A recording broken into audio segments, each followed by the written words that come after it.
Hello, welcome to my channel. Tina here. Don't forget to like and subscribe. And if you see the little guys down here, my little guys, down in the corner, go ahead and click on that. Click on it. Okay, it's still Saturday, August 5th, 2023 for current and future time traveling viewers. I'm going to continue my discussion about the Gilgo Beach cases and the older cases, the 20 plus years ago. The oldest one that is possibly connected to this case is the Tina Foglia, and I hope Foglia case. Hopefully I'm pronouncing that correctly. It's Foglia. So Foglia case. She went missing in 1982, and she was actually found. So let's talk about her. So Tina Elizabeth Foglia, age 19. She was born November 12th, 1962, and she was murdered on February 1st, 1982. So Tina was last seen after midnight on February 1st, 1982 at the Hammerheads music venue in West Islip, New York. I've been there. Department of Transportation workers discovered her body on February 3rd along the shoulder of the Southern State Parkway, a few miles north of the Robert Moses Causeway.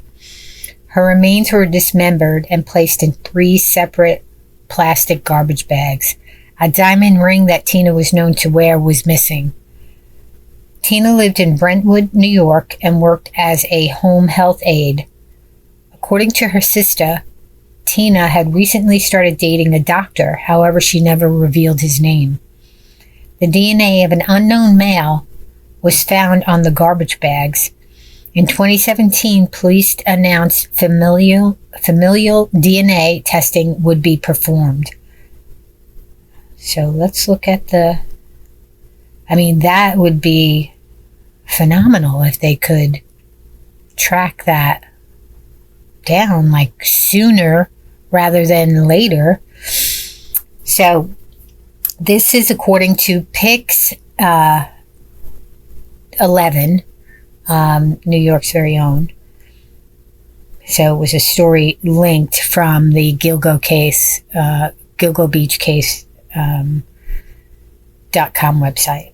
So male DNA retrieved in a mystery of dismembered teen left in 3 bags on Long Island Parkway,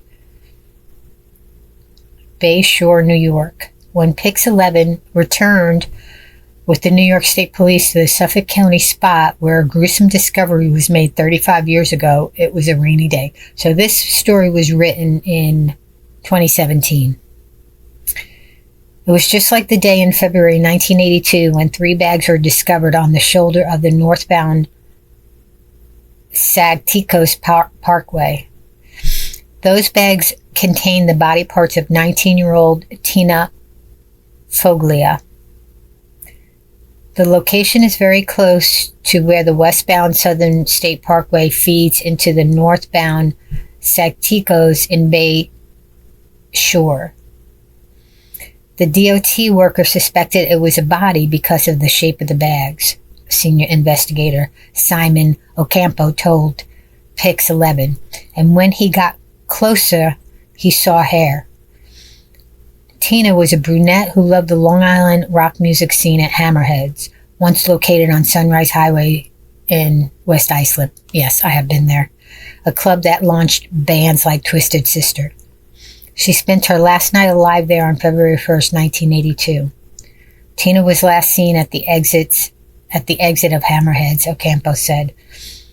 She left about 3 a.m. Acquaintances said Tina, a home health aide from Brentwood, was known to hitchhike, even though her sister Amy had begged her not to.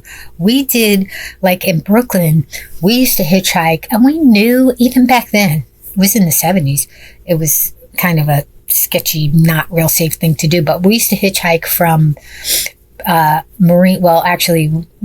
East Flatbush, and we would walk up to Kings Plaza because we wanted to hitchhike to Rockaway Beach or Reese Park. So me and my best friend used to hitchhike. One of us would hide in the bushes and the other one would hitchhike alone. And then once somebody pulled over, one of us would jump out of the bushes. So it would be two of us. And she ended up hitchhiking all the way to California when she was in her 20s. That was crazy. But yeah, we used to hitchhike a lot. And we knew, but of course, when you're young, you think, oh, nothing's ever going to happen to me. We got lucky. But anyway, the state police are now sharing additional information with PIX 11 more than 3 decades after Tina's murder, in the hopes that her case will be an early candidate for DNA familial searching, a special test approved for the use this fall in New York State. Okay, so that was back in 2017. So 18, 19, 22, 1, 2, 2, 20. That's 6 years ago. So what's going on? I think it's a great candidate because we have that male DNA. Now, here's the thing. Because there's a possible connection to this case, I think they should really be, stepping up here. I mean, I don't want to say, all other cases aren't as important. Of course they are, but we have somebody in custody, or they have somebody in custody. Familial searching involves looking at Y chromosomes that are common among brothers, fathers, uncles, and sons. There have been no direct hit on the national database for male DNA retrieved in Tina's case, so familial searching could lead investigators closer to the unknown killer. It has been 35 years, Ocampo said. The suspect may have had children or brothers who may have had sons. Suspects convicted of many crimes in New York State are required to give a DNA sample and have it entered in a national database called CODIS. This is convicted only. So Rex Heuermann has not been convicted, so his DNA is not in CODIS. So only if he gets convicted will it be uploaded to CODIS. If a criminal in the system is related to the unknown killer, investigators hope they will get a partial match or hit on the database, and that's possible too. I think that's happened before. There's definitely potential out there for relatives of the suspect to be in the system, Ocampo said. Michael Harris is the primary investigator on the case who's working with Ocampo. Now that technology has changed, that's why we're looking into this case a little bit harder, Harris said. The state police also shared photos with PIX 11 from their case file. One shows a footprint the killer left in the mud. Another picture shows a diamond ring. The ring belongs to Tina's sister, Amy, who moved to Virginia more than 30 years ago. So it's Amy Foglia Gagliardi. Amy and Tina have received identical diamond rings from their father. When Tina's dismembered body was found, the ring was missing, yet police don't believe the motive was robbery. Well, then why is the ring missing? It could have been robbery, but okay. So it could have been both, Ask about the motive, Ocampo said. Investigators think a sexual assault and a subsequent homicide to cover up the crime. When PIX 11 initially reported on the Foglia mystery in January, we noted the spot where Tina's body was found is several miles north of the Robert Moses Causeway, which leads to Oak and Gilgo Beaches, important locations in the Long Island serial killer investigation. We asked senior investigator Ocampo if Tina could have been an early victim of the Long Island serial killer who dismembered some of his victims. See, there's speaking as if it's one killer. I think there's more than one killer. But again, Rex Heuermann, innocent until proven guilty.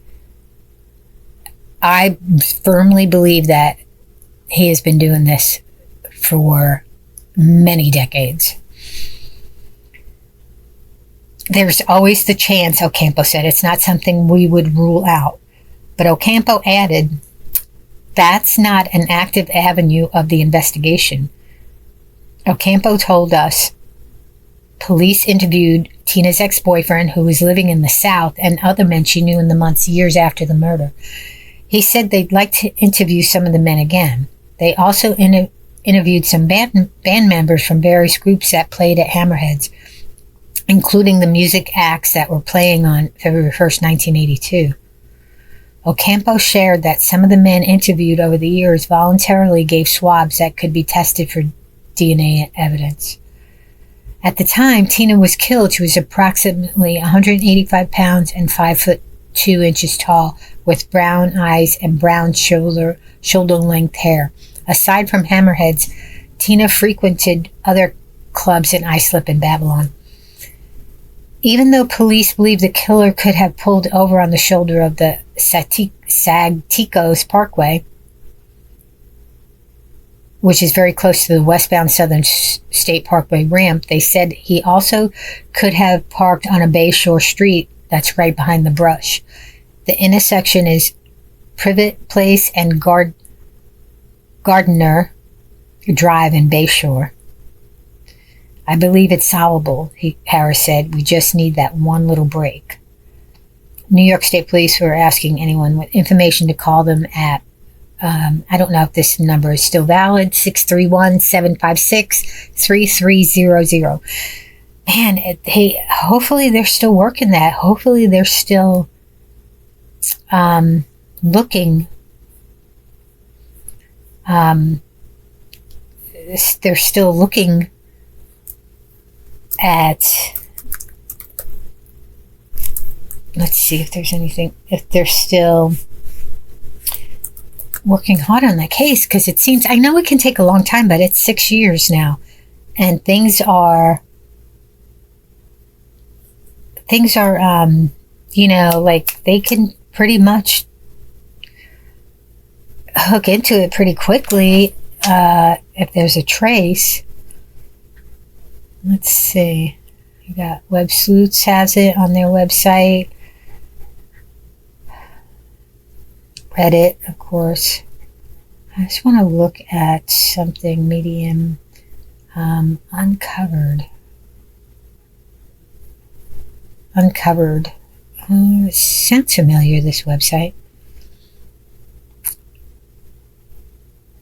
Yeah, 2 days after 19-year-old Tina Foglia went missing from a Long Island music venue in 1986, her dismembered remains were found dumped near the route to Gilgo Beach. Still unsolved. Could her murder be connected to the Long Island serial killer? Yeah. Let's see if I'm pronouncing her name right. I really should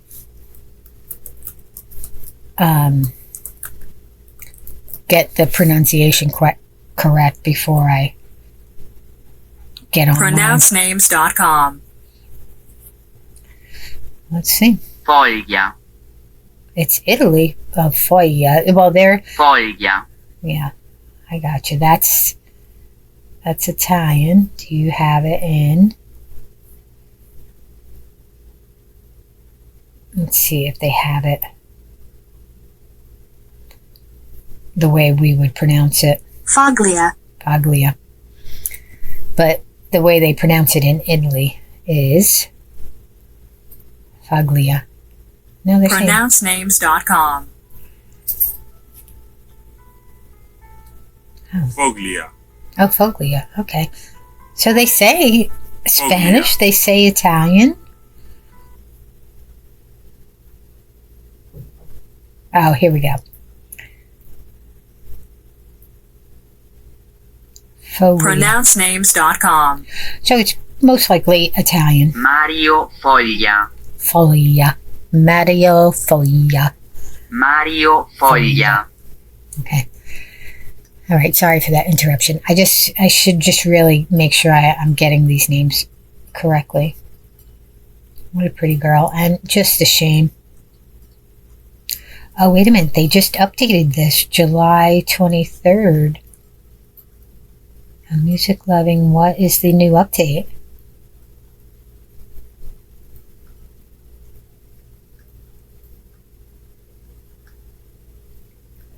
Oh, I'm sorry. So,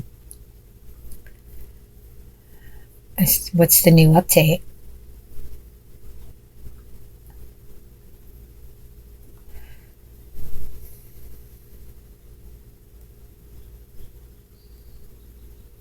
Yeah, they're still talking about 2017, but that's not.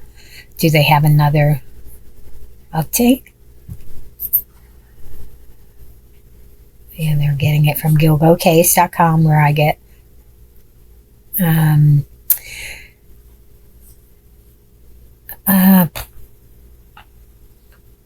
yeah, so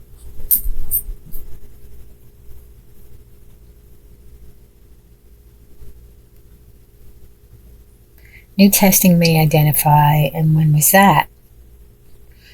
It seems like they're stuck back in 2017. Got the ring. So my point is this is from 1982. So could that have been the first victim of the Long Island serial killer or killers? Or is that just a dumping ground for people passing through? It's just, I don't know. It's sad. But anyway, I kind of went kind of long on this one. 16 minutes. So I might cut some of it out, but I might. I'm not really editing my videos. I have just been uploading them, and so. But the last couple of videos, I kind of tweaked the sound because I noticed the sound is not that great. Again, until I get my studio set up. So I did go through. I use Creative Cloud. For Adobe Creative Cloud for my editing for my photography, and also I use the Premiere Premiere Rush. So I just did it for the sound. So we'll see. But anyway, so that's another one of the cases I was talking about back from 1982. So next up, I'll talk about the cases from the 90s. But my heart and thoughts and prayers go out to Tina's family, and hopefully they get a resolution to this. All right. Thanks for watching. Don't forget to like and subscribe. And don't forget, remember to always be you.